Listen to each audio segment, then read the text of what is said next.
Okay, Zola, Yes, Odie.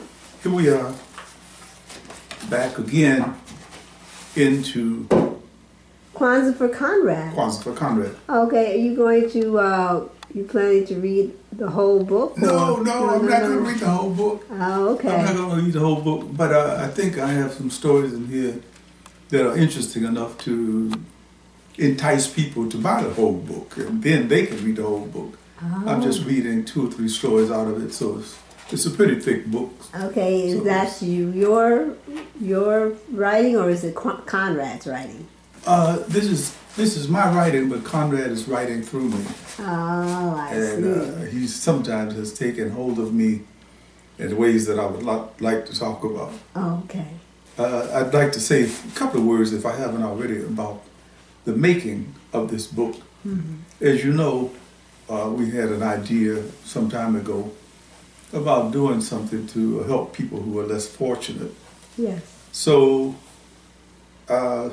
since I'm a writer and you're a photographer, we decided to link our heads together and create Kwanzaa for Conrad. First of all, we had a very viable subject to begin with. Conrad, as you remember, was a homeless man, schizophrenic, about 6'8", 280, who was really, really down and out. And so far as we know, he disappeared. He disappeared several times before he finally disappeared. But the story is written with him as the central figure. In the story, of course, for those who followed it, Conrad had a remission of his schizophrenia, which they say sometimes happens spontaneously. Nobody can understand it. Mhm. He had a remission of his schizophrenia and wrote a book called St. Julian Street, which became a bestseller. Okay. So Conrad is up and off and on his way. The book, the manuscript was offered to the downtown mission, the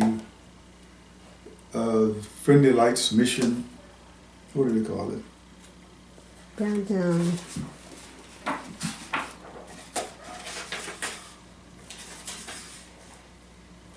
To the Los Angeles mission downtown. The idea we had was to present a book, and they would sell it from on their facilities or within their facilities, and not glamorize their work, but serve notice that this work is being done. And the funny thing is, we took the manuscript down, we went through. The administration there was very enthused, but the legal department of the mission said, no, you have to do additional work that would have caused the hardship on us, and then they would have gained all the profit. And so, since we had gone so far, we didn't feel like doing the little red hen and baking the bread too. We decided that there's no way. I always feel that they thought it was some sort of scam because I think the legal department, the people we talked to at that facility, if you Yeah. remember, were very enthusiastic toward it, and they thought it was a good idea. But but somewhere maybe the they sensed the communication, scam. well, yeah, the legal department, I could understand. Why is this guy doing this? I mean, Right, yeah. who gives somebody, who writes a book and gives somebody rights to it and so forth. Okay, but that's neither here nor there. Going inside the book, I found several stories that I think would be of interest to someone or something or somebody. So let me start with the first one. I picked vignettes about people and try to make an effort to tell this story. I'm going to read this one. It's called Roscoe. Roscoe, men and Roscoe. Roscoe, me and Roscoe. We go back a ways, like back to when we were boys in the hood. He always had some size. I think he was about 6 feet when he was in his teens. He leveled out at 6'2" and played semi-Magic Johnson type basketball. I think that's what most people remember about the brother when we go back to his younger years. He wasn't known as a top-flight scholar in high school, but he had a rep for firing the b-ball. It's basketball playing that offered a good example of how generous he was. He would stand under the basket and pass the ball out for someone else to take two. Saw him do it many times. Shoot it, Roscoe, shoot it!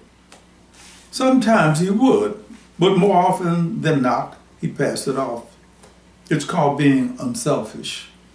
Whenever he did make the decision to shoot, there was a 99% chance that he would make the shot.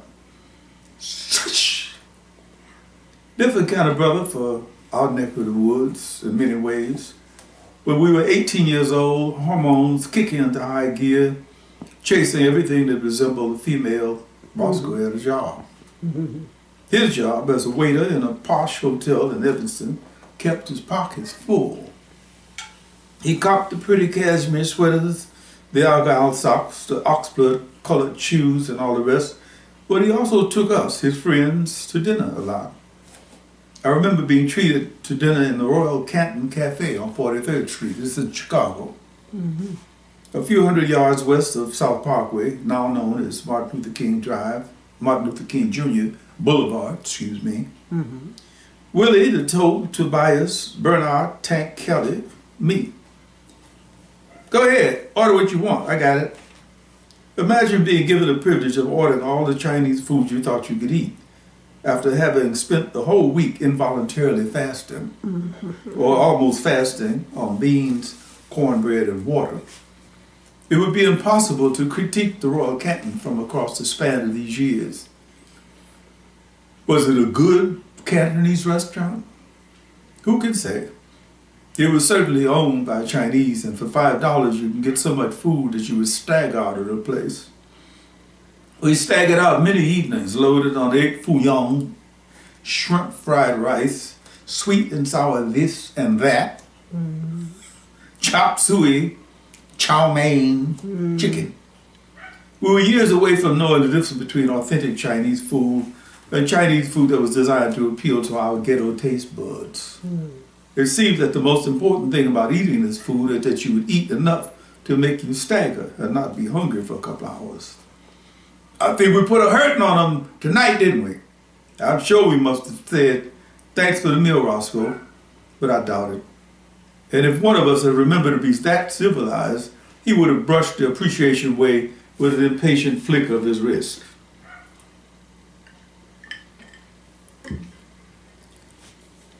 He shared because he wanted to and didn't expect roses for his effort. He was always like that, caring and sharing. Years later, after we had done a lowercase diaspora from our drug-plagued neighborhood, I had the good fortune to hook up with him again in sunny California. He had just completed a 3-year hitch playing Fifth Army basketball, and I was being drafted. He had immigrated to California to get out of the snow drifts, and I had fled to California hoping that my local draft board would lose track of my whereabouts. They seemed to have done that for a couple of months while I roamed with Roscoe over there on Figueroa Street. It was a lovely time. California wasn't as smoggy, drive-by shootings were a thing of the future. People were happier, and AIDS had not been released on us yet. The brother hadn't changed much spiritually. He was lean and trim from playing all that Army basketball, still generous and still loved a good meal. We worked out a deal during my 2 months of freedom in the sun. Roscoe was working at the post office, Beverly Hills branch, and I was trying to keep a low profile. I was at home and I'd cook most of the time. We had guests frequently, like the 2 sisters who lived in the apartment behind us. While Roscoe made sure they got enough liquor to loosen them up, I played the gourmet chef with Cornish rock hens, wild rice, and lots of other succulent goodies. Whatever butter was good for, we used it. It was a delicious period, I must say. I wasn't into health foodism, but my natural inclinations kept me at fish and chicken. I stuck it all out one evening with fish, chicken, beans, and greens.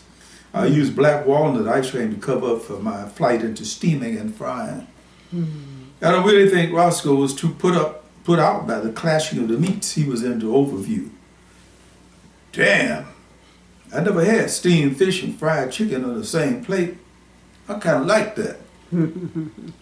By the time our government finally zeroed in on me, I was making black bean chili and attempting to create peanut sauce from the Sinhalese recipe book.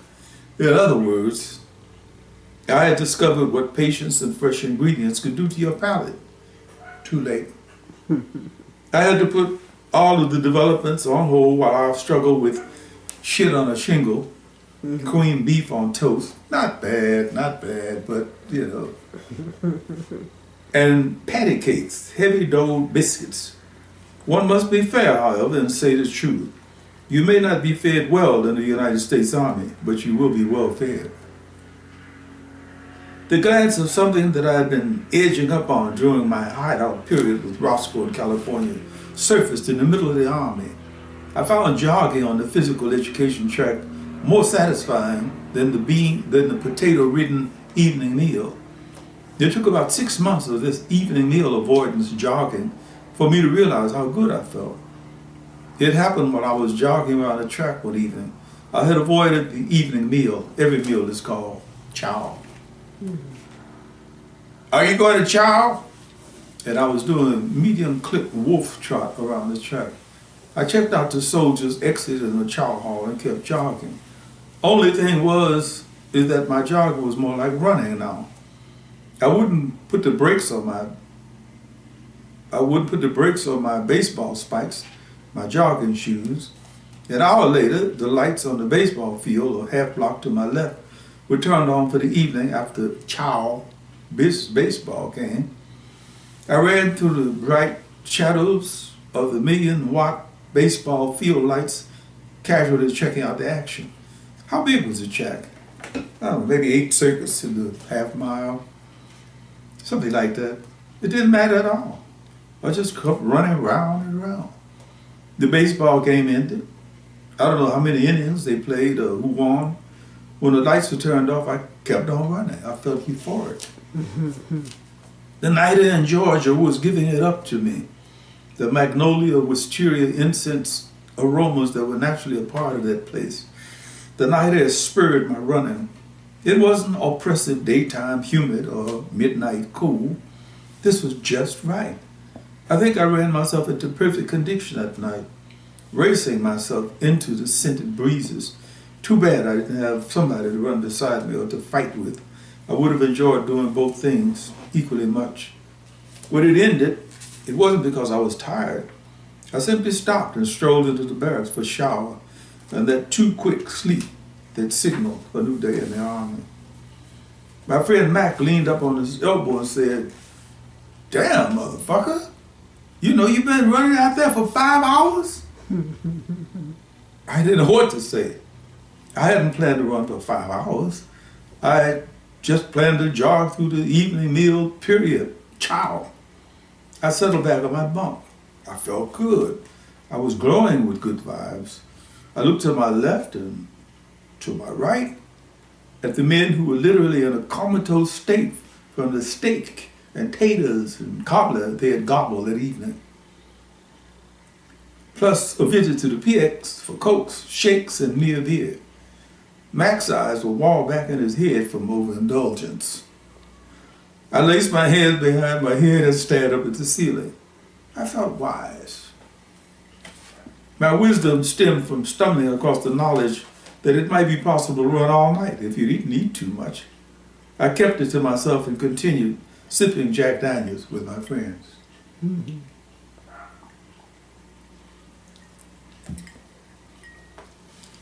Back in California after a brief return to Chicago, I got married. Proposed to the wife that we moved to California. I would go first and stake out the territory. Roscoe had also gotten married and put on a little more weight. The trim guy had gotten just a bit dumpy. You know how it is when you got somebody banging pots together for you? I spent about 4 weeks with him and the pot banger. It was obvious something wasn't cool. The sister was about 8 months pregnant when I arrived and seemed to have been a major part of each day well, banging pots together. Charlene, what's the occasion? I witnessed her stuffing her man hatefully, not lovingly. I took note of the collards and mustards topped by a meaty hawk, the cornbread yellow with butter, the fried chicken, the chicken fried steaks, the potato salads mixed with whole jars of mayo, cluttered with boiled eggs, the chitlins and hog maws, the barbecued rib bathed in sugar-based barbecue sauce. It was scary. I went on a 3-day fast in self-defense. What's the matter with you, man? You sick? No, just cautious. I couldn't explain to my generous friend what I could foresee.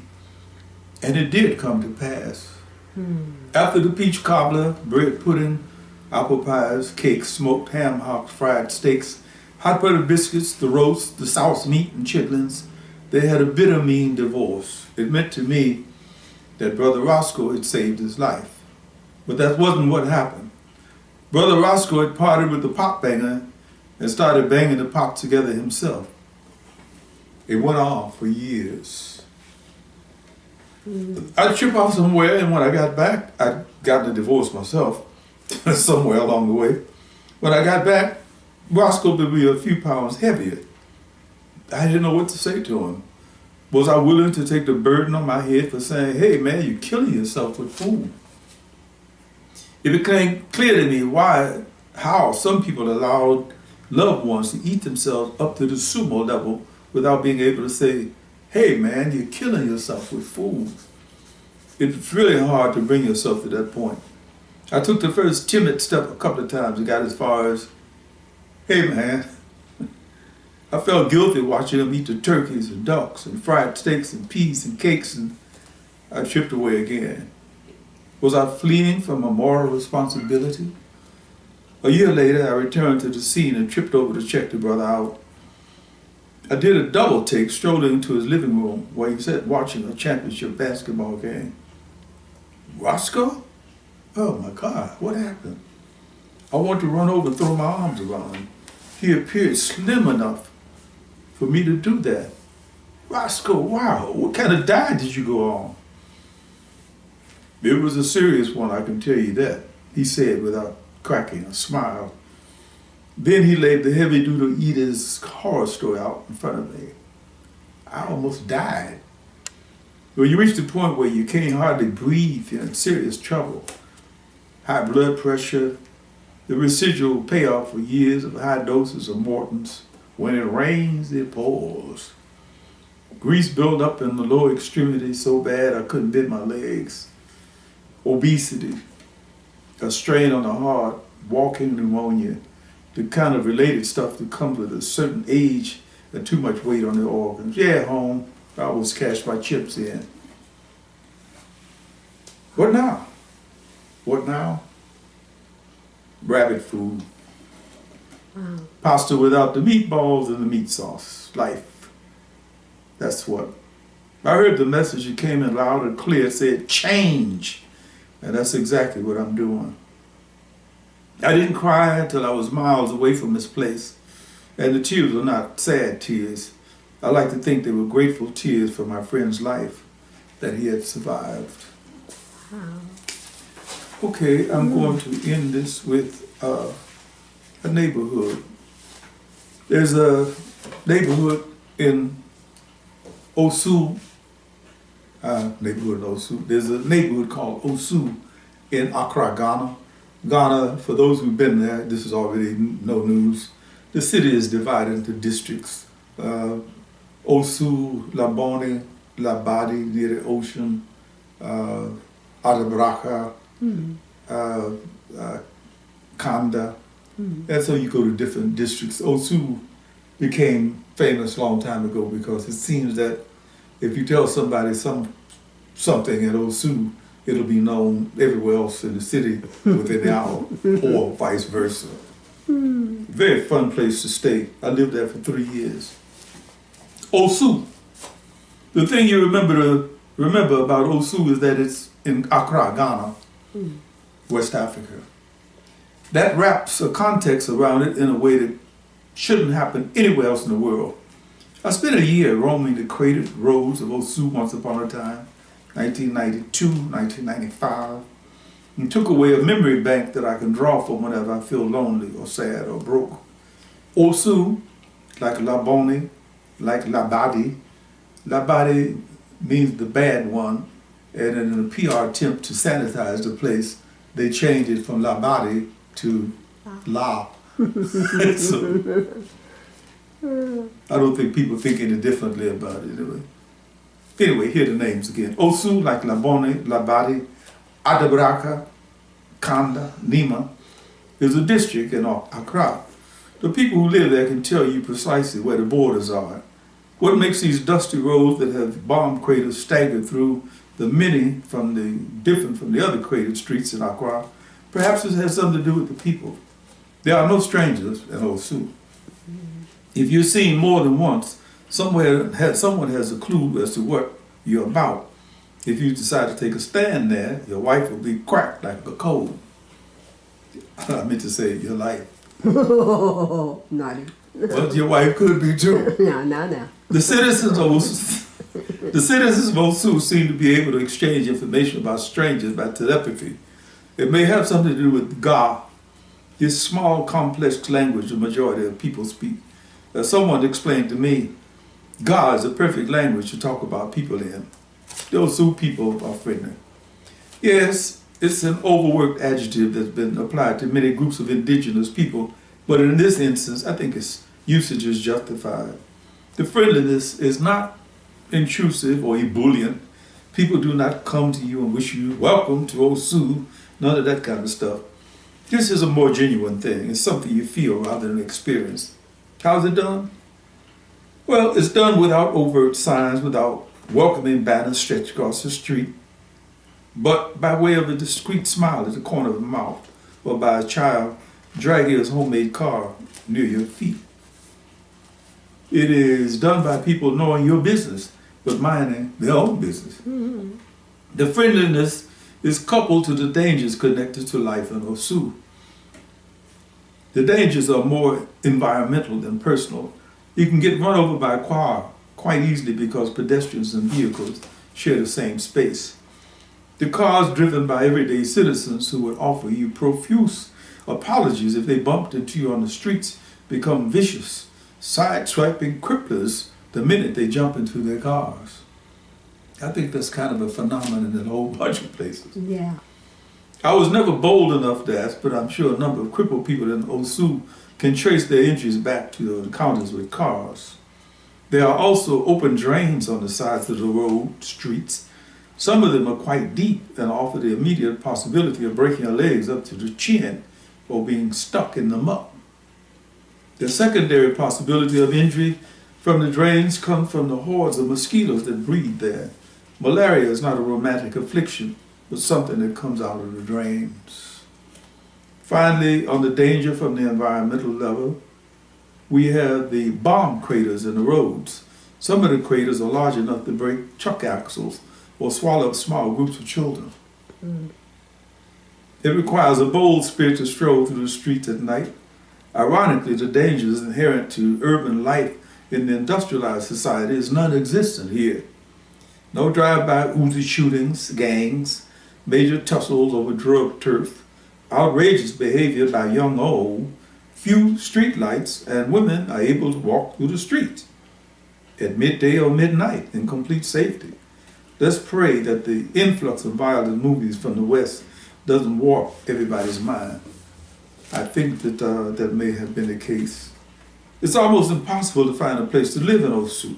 Some of the meanest living quarters have been handed down from father to son, from mother to daughter. There is no terrible sense of overcrowding, not to the extent of people feeling touchy because the next door neighbor is sticking his head through your stuff. But the jam is there. What could be a problem of numbers seems to have been eliminated by adopting a cool way of dealing with space rather than a hot way. On some warm nights, the roads are clustered with people taking strolls, pausing to buy goodies or whatever they think they need. Night and day, people are selling things, food, whatever, from trays on their heads. Life and death are seriously celebrated in Osu. Babies are welcomed into the community with an outdooring, a mini festival given his or her honor that confirms the new arrival's place in the community. Funerals are given equal or more notice than outdooring. The name of the deceased has his or her name, picture, and immediately grieving relatives printed on an obituary flyer. The flyer is plastered in prominent places and duly noted by all interested parties. There are weekends when it seems that all of Osu is celebrating a funeral. There's good food, drink, music, and frequently lascivious behavior on the part of some of the middle-aged sisters who are not given to having more than an occasional Guinness stout. And wake keepings, all-night affairs that find the participants looking glassy-eyed the next day. Life in Osu is regulated by a kind of unpredictable style, unpredictable cycle. It may have something to do with the fact that there are no public toilets, so people have to cope with their bladders in a more spontaneous way. Osu gives me a lot to draw. Osu, Osu, Osu. You live in one of these places that makes you feel homesick when you think about it. Before you go on, why don't you say hello to our friends that are still there in Osu? Hey, Okay. sorry, I didn't think about how can I mention Osu without, I'll take that. How can I mention Osu without mentioning people that... There are a few I didn't have written down, but you know them. There's Kojo Yanka, of course, first and foremost. The brother I call Fast Eddie, Edwin Ofori Ba, Pastor Edwin Ofori Ba now. Pani, T. Powell, Aziji, Your former taxi driver? oh, Brother Kwame, are you Brother Kwame? Mr. Ansal, the newspaper owner, Mr. Abdullah, the man who was the exchange money owner, Forex place. Leonard Who could barely King. count, but he knew all the money markets. He could talk to you about anything having to do with money anywhere in the world. The yen against the Deutschmark, the Deutschmark against the shilling, and on and on and on. And then there's Leonard. Leonard Kennedy, Entrepreneur. entrepreneur who didn't live in Osu. I believe he lived in Kokroviti, or maybe he didn't live anywhere. And Stephen. Oh, God, you got a good memory. And also one who owned the Acacia Lodge. Mrs. Owusu, Mrs. Elizabeth Owusu, Ah, yes. who offered us a wonderful place to spend a week or a month or a year. I probably could go there and live if I had the opportunity. Yes. So with the list goes on and on and on, and I'll have to stop it here, otherwise I'll start crying. Right. And I can't afford to do that now because the other stories will be told and written. So for this time, Okay. let And me say, before I forget it, for those who are going to the Miami Book Fair, remember that it's November 16th and 17th, that whole weekend. The first night, Friday night, is free. And then on Saturday and Sunday, November 17th, 18th, there will be a $10 fee for 13 to 18-year-olds, $5 for seniors, that is people over 62, and $12, I keep saying $12, free for those who are 12 and under. It's taking place, the Miami Book Fair taking place at the Miami-Dade College Wolfson campus, 300 Northeast 2nd Avenue, Miami, Florida. We will be making every effort to make it, if we can. If not, we wish you all well and read on. read on. And especially one last friend that we must mention, Please. Susan Abagashi. Oh, how could Susan, dear, so sorry. I know if you see this and your name is not listed, you'll probably burn me in effigy or something. So don't do that. We Don't miss do you all. We miss you all, and we look forward to coming back to Ghana. Osu. Osu.